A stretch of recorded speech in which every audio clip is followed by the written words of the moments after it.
Supposer que Dieu se complaise dans les souffrances de ses enfants est une grave erreur. Le ciel tout entier s'intéresse au bonheur de l'homme. Notre Père céleste ne prive de la joie aucune de ses créatures. Les préceptes divins nous invitent à fuir tout ce qui pourrait nous attirer des souffrances et des déceptions, tout ce qui nous interdirait l'accès à la joie et au ciel. Le Rédempteur du monde accepte les hommes tels qu'ils sont, avec tous leurs besoins, toutes leurs imperfections, toutes leurs faiblesses. Il veut non seulement les purifier du péché et leur accorder la rédemption par son sang, mais encore répondre aux soupirs de tous ceux qui consentent à se charger de son joug et à porter son fardeau. Il cherche à communiquer la paix et la sérénité à tous ceux qui viennent à lui pour recevoir le pain de vie. Il attend de nous l'accomplissement de devoirs qui nous conduiront à une félicité supérieure, à laquelle le rebelle ne pourra jamais atteindre. La vie réelle et joyeuse de l'âme, c'est de posséder Jésus-Christ, l'espérance de la gloire. Beaucoup de personnes se demandent comment faire pour s'abandonner à Dieu.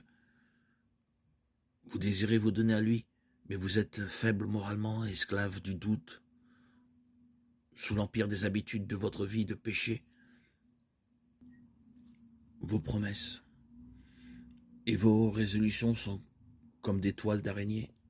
Vous ne pouvez dominer vos pensées, vos impulsions, vos affections. Le souvenir de vos promesses non tenues et des engagements auxquels vous avez failli affaiblit votre confiance en votre propre sincérité et crée en vous le sentiment que Dieu ne peut vous accepter. Mais vous n'avez pas lieu de désespérer. Ce dont vous avez besoin, c'est de connaître la véritable puissance de la volonté, le moteur de la personnalité humaine. C'est la faculté de décider, de choisir. Tout dépend de la volonté. Dieu nous a accordé le pouvoir de choisir. À nous de l'exercer. Vous ne pouvez changer votre cœur, vous ne pouvez de vous-même donner à Dieu vos affections.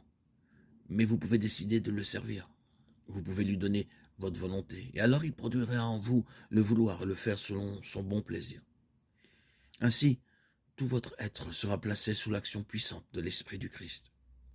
Vos affections seront concentrées sur lui. Vos pensées seront en harmonie avec les siennes. Désirer la bonté et la sainteté, c'est bien. Mais si vous vous tenez à cela, vous en tenez qu'à cela. Cela ne vous servira de rien. Plusieurs seront perdus qui auront espéré devenir chrétiens et désirer l'être. Ce sont ceux qui ne parviennent pas à soumettre entièrement leur volonté à Dieu et qui ne prennent pas la décision d'être chrétiens. Par l'emploi judicieux de la volonté, un changement complet peut s'opérer dans votre vie. En soumettant votre volonté à Jésus-Christ, vous vous unissez à une force qui est supérieure à toutes les principautés et à toutes les puissances. La force d'en haut vous sera communiquée pour vous rendre inébranlable et ainsi, en vous remettant constamment entre les mains de Dieu, vous serez mis à même de vivre la vie nouvelle, à savoir la vie de la foi